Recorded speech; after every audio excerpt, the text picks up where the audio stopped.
हे वर्षाबदलून मार्बल टाकत असताना 25 नोव्हेंबर 2017ला असं जागोजागी पदचिन्ह दिसाले. म्हणजे मग गया नाही जिंदा हो माझा वास. अमेरिकेच्या कोडॅक कंपनीने काढलेला जगातला तो एकमेव लाईव्ह होतो. त्यावेळेस अजून काही मोबाईल नव्हते किंवा कॅमेरा वगैरे काही नव्हते. जगात पुढे आलेला एक देश म्हणजे अमेरिका. त्यांच्याकडे नुकतेच बॉक्स कॅमेरे चाललेले होते. त्या बॉक्स कॅमेऱ्याने काढलेला हा एकमेव लाईव्ह. श्री स्वामी समर्थ मित्रांनो, मी राहुल मुळे स्वागत आहे तुमचं राहलिक युट्यूब चॅनलमध्ये. तर मित्रांनो, मी आहे आता श्री स्वामी समर्थ महाराजांच्या पावनभूमीमध्ये म्हणजेच अक्कलकोट येथे. आणि या ठिकाणी श्री स्वामी समर्थ महाराजांनी 22 वर्ष वास्तव्य केलं. त्यांच्या कार्यकालामध्ये त्यांच्या सेवेत अनेक भक्त होऊन गेले. त्यापैकी विशेष असे 2 भक्त होते. एक म्हणजे चोळाप्पा महाराज आणि दुसरे म्हणजे बाळाप्पा महाराज. चोळाप्पा महाराज सर्व परिचित आहेत आणि बाळाप्पा महाराजाबद्दल फार कमी लोकांना त्यांच्याबद्दल माहिती आहे. तर मित्रांनो, स्वामींच्या मंदिरापासूनच काही पावलावरच बाळाप्पा महाराजांचं मठ आहे.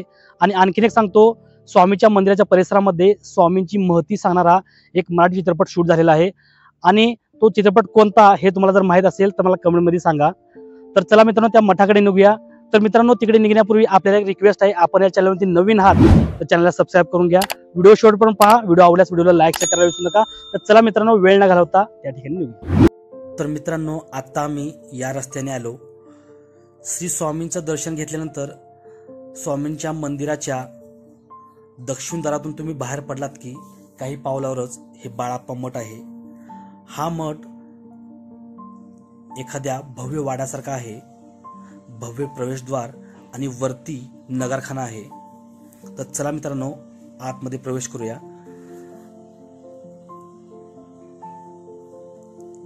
आतमध्ये प्रवेश केल्यानंतर आपल्याला या ठिकाणी प्रसन्न असं वातावरण अनुभवायला मिळतं. इथे डाव्या बाजूला काहीतरी लिहून ठेवलेलं आहे. तर मित्रांनो, या गुरु मंदिरामध्ये आपल्याला काय काय पाहायला मिळणार आहे हे सर्व काही याच्यावरती लिहून ठेवलेलं आहे. तर मित्रांनो, सुरुवातीला आपण या मठाला गुरु मंदिर किंवा चिन्मय पादुका मंदिर का म्हणतात हे आता आपण जाणून घेऊया. तर मित्रांनो, श्री स्वामी समर्थ महाराज म्हणजे अक्कलकोटचे श्रद्धास्थान आहे. अनेक भक्त येथे स्वामींच्या दर्शनाला गर्दी करत असतात. स्वामींच्या कार्यकालामध्ये अनेक भक्त होते. त्यापैकी विशेष असे 2 भक्त होते. एक म्हणजे चोळाप्पा महाराज आणि दुसरे म्हणजे बाळाप्पा महाराज. जेव्हा स्वामींच्या अवतार कार्याचा काळ समाप्त होण्याची वेळ आली तेव्हा त्यांनी बाळाप्पा महाराजांना जवळ बोलून सांगितले, माझा अंतिम समय जवळ आला आहे, तेव्हा मी तुला माझा उत्तराधिकारी म्हणजेच वारसदार नेमणार आहे. असे सांगून श्री स्वामींनी आपल्या जवळची रुद्राक्षमाळ, दंड, छाटी आणि चिन्मय पादुका त्यांच्या स्वाधीन केल्या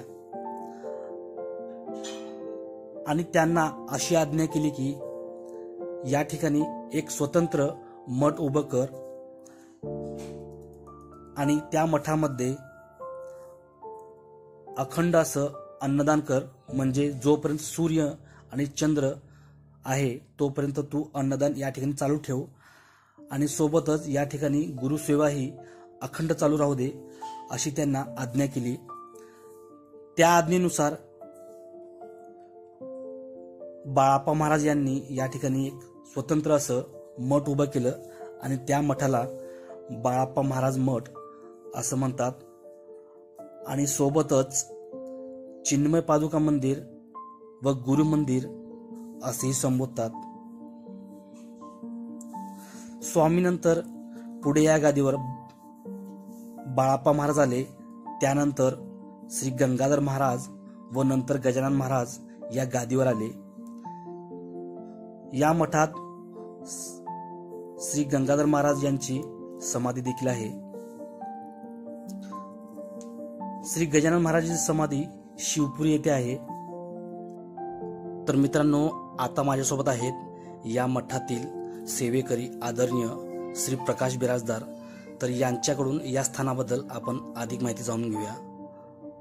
तर नमस्कार सर.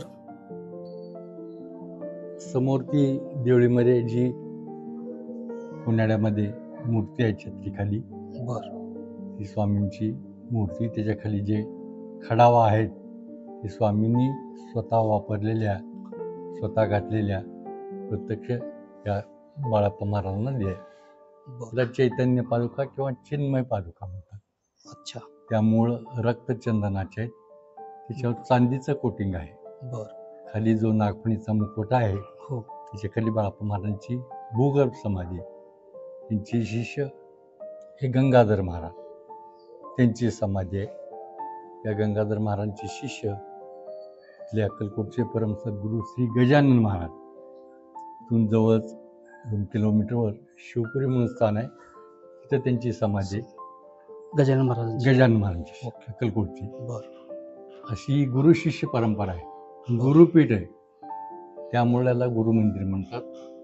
बाळाप्पा महाराजांची समाधी असल्यामुळे बाळापंचमक आणि स्वामींचे जे शिष्य हे मूळचे कर्नाटकचे सोन्या चांदीचे गडगंज व्यापारी करून स्वामी सेवेसाठी आले. सुरुवातीला चालत गाणगापूरला गेले, तिथं अनुष्ठानाला बसले. स्वामींनी त्यांना स्वप्नामध्ये दृष्टांत दिलं की तू माझ्या सेवेसाठी अक्कलकोटला निघून ये. तर या ठिकाणी येऊन 22 वर्ष निष्प्रेम आणि निस्वार्थ सेवा केल्यानंतर स्वामींनी आपल्या पश्चात त्यांना ही गुरुगादी दिली. या गुरुगादीचे हे चौथे जे महापुरुष परमसद्गुरू श्री गजानन महाराज आहेत, त्यांचे पुढचे गादीचे डॉक्टर पुरुषोत्तम महाराज म्हणून पुढचे संस्थापक अध्यक्ष या गुरुगादीचे सध्या शिवपुरीला असतात. ते अग्निहोत्राचा मोठा प्रसार करतात. तिथून शिवपुरी म्हणून मोठा स्थान आहे, तिथं मोठा शिव मंदिर आहे, परशुराम मंदिर आहे, सोनामाता मंदिर आहे, गोशाळा आहे. शिवपुरी साधारण किती किलोमीटर आहे इथून? 3 किलोमीटर. 3 किलोमीटर. असं मोठा शिव मंदिर आहे, परशुराम मंदिर आहे, सोनामाता मंदिर आहे, गोशाळा आहे. परत अग्निहोत्राचा मोठा वर्ल्ड ट्रेड सेंटर आहे. सूर्योदय आणि सूर्यास्ताला अग्निहोत्र चालतो. तो लाईव्ह जवळजवळ 65 देशातनं लाईव्ह होतो दररोज. त्याचा प्रसार डॉक्टर पुरुषोत्तम महाराज म्हणून हे करतात. ते स्वतः डॉक्टर आहेत आणि प्रसारही करतात. परदेशातही सुद्धा ते जाऊन येतात. असा हा वर्ल्ड ट्रेड सेंटर आहे. आणि त्यानंतर या ठिकाणी दैनंदिन या गाभाऱ्याच्या पाठीमागे अन्नपूर्णा म्हणून मोठा प्रसाद आला आहे. तिथं दुपारी आणि संध्याकाळी असा दुपारी म्हणजे 12:30 ते 3 आणि रात्री 8 ते 10 असे 2 वेळेस बारमाही ही पूर्वापार बाळाप्पा महाराजांपासून परंपरा चालत आली आहे. ती अजूनही चालू आहे निरंतर. म्हणजे स्वामी समर्थ महाराजांनी त्या बाळाप्पा महाराजांना जोपर्यंत चंद्र सूर्य आहे तोपर्यंत नित्य तू आलेल्या निदान सर्व भाविक भक्तांना भाजी भाकरी तर देत जा म्हणून आणि गुरुसेवा चालू ठेवा. गुरुसेवा चालू ठेवून ही गुरुसेवा चाललेली आहे. हा 1901चा वाडा आहे. 125वा वर्ष चालू आहे. हा संपूर्ण सागाच आहे, शिसम साग आहे. तर जुनाट झालेला आहे म्हणून 25 नोव्हेंबर 2017ला त्याचं नूतनीकरण काढलं. म्हणजे प्रत्येक 100 वर्ष आयुष्यमानाचं वाढावं म्हणून नूतनीकरणाला काढलं. काही बदल न करता आहे त्याला थोडंसं पॉलिशिंग, फिनिशिंग, कलरिंग, लॅमिनेट केलं. सगळं काही आता स्वच्छ दिसायलं आहे. या फरशात जुनाट दिसायला म्हणून काढून मार्बल टाकण्याचा प्रयत्न चाललेला होता. हे फरशा बदलून मार्बल टाकत असताना 25 नोव्हेंबर 2017ला असं जागोजागी पदचिन्ह दिसाले. म्हणजे मैं गया नहीं जिंदा हूँ, माझा वास इथंच आहे, जुनं काही काढू नका असं एक संकेत समजून मी हे काम थांबवलेलं आहे. तुम्हाला जागोजागी पदचिन्ह दिसतात. आता बिफोर आणि आफ्टर पाहिलेले आम्ही लाईव्ह साक्षीदार आहे. बरेच वर्ष मी सेवेकरी असल्यामुळं बिफोर आणि आफ्टर पाहिलेले लाईव्ह साक्षीदार. आणि तुमच्यासारखे जे पूर्वीपासून काही जुने भक्त येतात बिफोर आफ्टर पाहिले त्यांनाच या गोष्टी खऱ्या वाटतात. जिथं विज्ञान संपतो तिथं अध्यात्म. नवीन भक्तांना तसं खरं वाटत नाही. पण हा घडलेला प्रकार आहे. 1872मध्ये अमेरिकेची जी कोडॅक फिल्म कंपनी प्रथम आपल्या भारतामध्ये आली, स्वामीजी हयात असताना काढलेला जगातला लाईव्ह पहिला प्रत्यक्ष. अजून काही मोबाईल नव्हते किंवा कॅमेरा वगैरे काही नव्हते. जगात पुढे आलेला एक देश म्हणजे अमेरिका. त्यांच्याकडे नुकतेच बॉक्स कॅमेरे चाललेले हा, होते. हा, हा. त्या बॉक्स कॅमेऱ्याने काढलेला हा एकमेव लाईव्ह फोटो. त्यामध्ये हे स्वामी समर्थ महाराज, त्याच्यावरून तुम्हाला कल्पना येईल की त्यांची उंची, त्यांचा देह, अजानभाऊ का म्हणतात, म्हणजे उभारल्यानंतर त्यांचे हात जे गुडघ्याच्या खाली लागतात, जे आहे ते चोळप्पा महाराज. अच्छा. हे हात जोडून उभे असलेले हे बाळाप्पा महाराज. बर. आतमध्ये त्यांची हा, भूगर्भ समाधी. हा, हा. ते श्रीपाद भट, श्रीपाद गुरुजी म्हणून या चोळप्पा महाराजांची जावई आहेत. आणि भुजंगा भालके म्हणून स्वामींची सेवेकरी आहेत. बर. म्हणजे हा मालोजी राजे भोसलेंचा संस्थान आहे. अच्छा, अच्छा, अच्छा. संस्थानिक राजाने आपल्या सेवेकरी नेमलेला होता. स्वामीजी जिथे जिथे जातील चोरी येऊन प्रत्यक्ष त्यांच्या पाठीमागे चाललेला हा एकमेव लाईव्ह फोटो. तर आपण घरामध्ये सांगतात की तुझे आजोबा आहेत, आजी आहे, पणजी आहे, त्याप्रमाणे हे स्वामी समर्थ आहेत म्हणून सांगतात. आणि फार मोठा पिरियड नाही, तर येणारी जी पुण्यतिथी आहे ती 146 आहे, म्हणजे फार मोठा पिरियड नाही, म्हणून थोडंसं विश्वासपूर्वक वाटतो असा हा एकमेव लाईव्ह फोटो आहे. संध्याकाळी 7 वाजता शेजारी होती मच्छरदाणी लावलं जात आहे, हुक्का पेटवला जातो आणि पांघरून घालून महाराजांना निद्रिस्त केलं जातं. म्हणजे अजूनही महाराज इथे येऊन आराम करतात असा एक आहाट, म्हणजे त्यांचं काही आहाट असं जाणवतो इथं. मी महादेवाचे पाय ठेवल्या अंगावर शहारे येतात, काटे येतात, मन एक्सायटिंग होतो, निशंक होतो, पावलं आपोआपच आतमध्ये खेचली जातात, परत लवकर जावं असं वाटत नाही. एम्प्टी माइंड होता तुम्ही. मंदिरासारखं थोडंसं मंदिर वाटतं, शांतता येतं आणि पावित्र्य आहे. हा वेद मंदिर आहे. आपले जे हिंदू धर्माचे 4 वेद आहेत, ऋग्वेद, यजुर्वेद, सामवेद, अथर्ववेद, हा, हा, ते वेदांचे तिथं ग्रंथ आहेत, त्याचं पूजन केलं जात आहे. सप्तश्लोकी म्हणून धर्मालयाचे ताम्रपट आहे, यालाही 75 वर्ष पूर्ण झालेली आहेत. आणि या ठिकाणी ह्या अक्कलकोटच्या गजानन महाराजांनी प्रत्यक्ष त्यांना इथं परशुरामांचा साक्षात्कार झालेला आहे. या ठिकाणी परशुराम शिळा आहे, परशुराम पादुका आहे.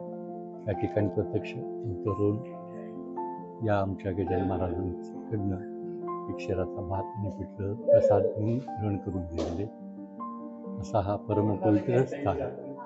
यालाही 75 वर्ष पूर्ण झाले. हा जो स्तंभ तुम्हाला समोर दिसतो, इथून जवळच शिवपुरी म्हणून जो स्थान आहे, त्या ठिकाणी 1969 मध्ये मोठा सोमयाग यज्ञ झालेला होता. त्याची ती प्रतिकृती आहे. तिथं असं स्तूप असं बांधलेलं आहे आणि वर हा शिंबॉल आहे. हे अग्निहोत्राचं पात्र आणि हे ज्योत, म्हणजे अग्निहोत्राचा प्रसार आणि प्रचार असा सिम्बॉल तिथं अजूनही आहे. आणि नित्यनेमाने सूर्योदय आणि सूर्यास्ताला या ठिकाणी आणि शिवपुरीला अग्निहोत्र होतो. आणि तो संबंध जगाने मान्य केलेला आहे की बाबा मनशांती, विश्वशांती, हवाशुद्धी याच्यासाठी अग्निहोत्र हे आवश्यक आहे आणि संबंध जगाने करावं असं भारताने सगळ्यांना संदेश दिल्यामुळं परदेशातही लोक अग्निहोत्रासाठी उत्सुक आहेत, तेही अग्निहोत्र करतात. या गुरुमंदिरच्या बाजूला जवळच हा शिवकालीन हेमाडपंथी रामाचं मंदिर आहे. हा 16व्या शतकातला आहे. स्वतः रामदास स्वामींनी तो स्थापन केलेला आहे. तुम्ही सहसा बघता की राम, लक्ष्मण, सीता, हनुमान, पण या ठिकाणी तुम्हाला रामाने सीतेला मांडीवर घेतलेली अशी विशेष मूर्ती दिसते. या ठिकाणी पुरातन आहे, 16व्या शतकातला आहे हा.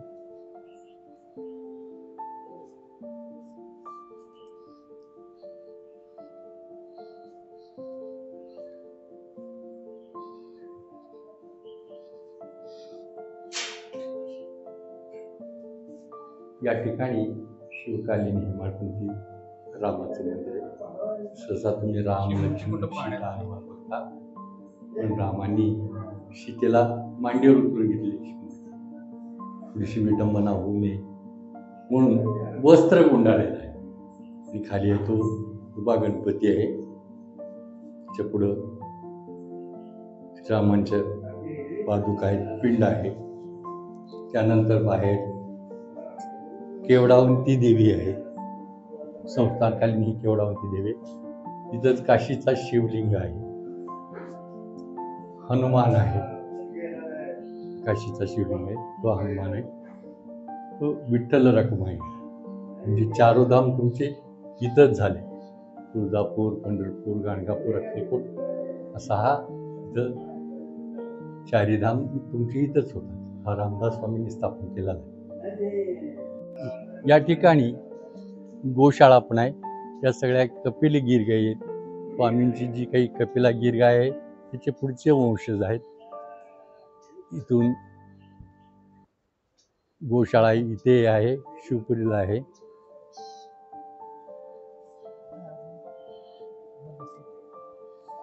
बरेच गाई इथं पण आहेत.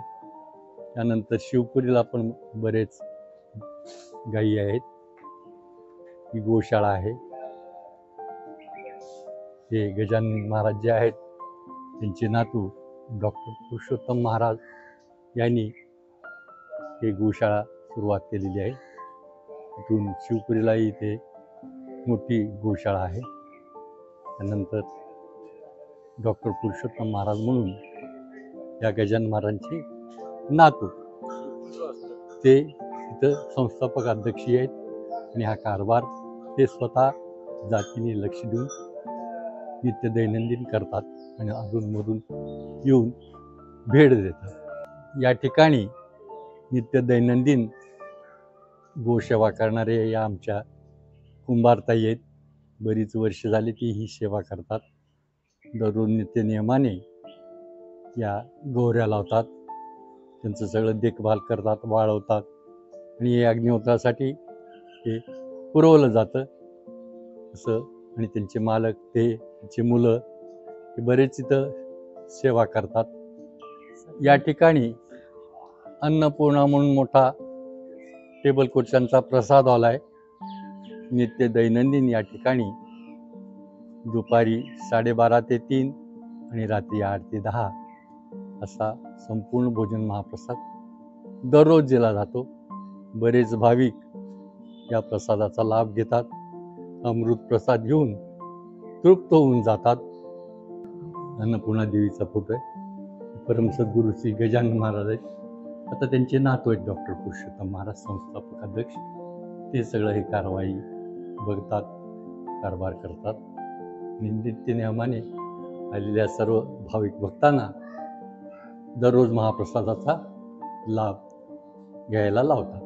या ठिकाणी विद्याधर पारखे म्हणून आमचे व्यवस्थापक आहेत. ते ग दी माडगुळकरांचे नातू आहेत. गेली 30-35 वर्ष ते या सेवेमध्ये आहेत. तेच इथला सगळा व्यवस्था अन्नछत्राचा पाहतात, सगळा कारभार ते दररोज नित्य स्वतः समोर उभारून सगळं करून घेतात. आणि नित्य नियमाने हे प्रसाद भाविकांना चांगल्या प्रकारचं मिळावं असं त्यांचं कोशिश असते. हा स्थान आहे या गुरुगादीचे चौथे महापुरुष परमसद्गुरू श्री गजानन महाराजांचं स्थान आहे. ते नेहमी इथं बसायचे आणि भक्तांना दर्शन द्यायचे. आणि दर संकष्टीला त्यांची इथं पाद्यपूजा चालू होती. त्यांची समाधी इथं जवळ शिवपुरीला आहे. मग इथलं स्थान महात्म्य असं आहे की तुम्ही जी काही इच्छा प्रदर्शित करता, जे काही आपले दुःख, गाळण, काही अडचणी, समस्या इथे सांगता, निश्चितच 100% पूर्ण होतात असं भक्तच आम्हाला सांगतात. हां. आणि आपली इच्छा पूर्ण झाल्यानंतर प्रत्येक 1.25 किलो पेढ्यांचा इथं नैवेद्य आणून त्यांना दाखवून वाटप करायचं आहे. 1.25 किलो पेढ्याला महत्त्व नाही, पण परत परत येणं हे महत्त्व आहे. या ठिकाणी हां प्रचिती आलेली आहे आणि तेच सांगतात आम्हाला. मी बरेच गेले वर्ष इथं जवळच हा भगवान परशुराम आहे. त्यानंतर नृत्य करणारा गणपती आहे, सोनामाता आहे, शिवानंद महाराज आहेत. त्यानंतर भगवान महावीर आहे, सर्व धर्म समभाव. त्यानंतर रेणुका माता म्हणून भगवान परशुरामांची माता आहे. असा हा परमपवित्र स्थान आहे. या ठिकाणी पूर्वी हा श्रीराम प्रगटलेला आहे. इथं तर श्रीराम म्हणून त्या फरशीवर प्रगटलेला आहे. मार्बल टाकायच्या अगोदर श्रीराम म्हणून प्रकटलेला आहे. मग बघू काय होते म्हणून तसंच हे फरशी राखून मार्बल टाकलेलं आहे. तरी पण या मार्बलवर पण नंतर टाकल्यानंतर श्रीराम प्रगटलेला आहे. म्हणजे अजूनही या ठिकाणी पावित्र्य आणि आहे श्रीराम म्हणून प्रगटलेलं. त्याच प्रकारे त्या आतमध्ये कसं पावलांचे माग उमटले तसाच उमटलेला आहे. जागोजागी तुम्हाला पदचिन्ह दिसतात. असा हा परमपवित्र स्थान आहे. मैं गया नहीं मैं जिंदा हूँ या वाक्याची प्रचिती स्वामींच्या पाऊल खुणा पाहून तुम्हाला आलीच असेल. तर मित्रांनो, या मठातील सेवेकरी आदरणीय श्री प्रकाश बिराजदार यांनी या स्थानाबद्दल अतिशय महत्त्वपूर्ण आणि व्यवस्थितरित्या माहिती दिली. तर त्यांचे मनापासून आभार. आणि मित्रांनो, या मठाचे व्यवस्थापक आदरणीय श्री विद्याधर पारखे यांची मी भेट घेतली आणि यांची थोडक्यात तुम्हाला ओळख सांगतो. विख्यात मराठी कवी आणि कादंबरीकार आदरणीय ग दि माडगूळकर साहेब यांचे ते नातू आहेत आणि या पवित्र ठिकाणी त्यांची सेवा आज पण रुजू आहे. तर मित्रांनो, आठवलं का तो चित्रपट कोणता? तर मित्रांनो, तो चित्रपट कोणता हे जाणून घ्यायचं असेल तर वरती आय बटनवरती लिंक दिलेला आहे. त्या व्हिडिओमध्ये मी सगळं एक्सप्लेन केलेलं आहे. त्या लिंकवरती क्लिक करा आणि तो व्हिडिओ पहा. आणि मित्रांनो, एकंदरीत हे ठिकाण तुम्हाला कसं वाटलं कमेंटमध्ये मला नक्की सांगा. आणि या संदर्भातील व्हिडिओ पाहण्यासाठी राहलेकी या युट्यूब चॅनलला सबस्क्राईब करायला विसरू नका. तर चला मित्रांनो, व्हिडिओला या ठिकाणी थांबूया. तर भेटूया पुन्हा एकदा एका अशाच नवीन व्हिडिओमध्ये. तोपर्यंत काळजी घ्या. धन्यवाद.